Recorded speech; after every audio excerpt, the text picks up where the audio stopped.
এখন তো একদল বের হয়েছে, নামাজ পড়তে গেলে কেউ নতুন নতুন নামাজ পড়তে গেলে আরো ভুল ধরে, তুই হাত এখানে বাঁধিস, তুই হাত ওখানে বাঁধিস। এই দল আছে না নাই?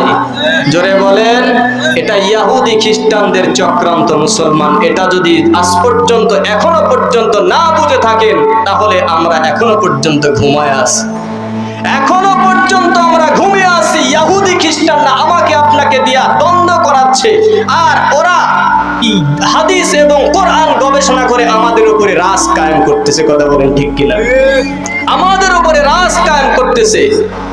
আজকে হাত এখানে বাঁধবো না ওখানে বাঁধবো। মুসলমান, তুমি হাত নিয়ে পড়ে আসো, এমন এক সময় আসবে তোমার হাত বাঁধার মতো কোনো জায়গা থাকবে না। কথা বলেন ঠিক কিনা?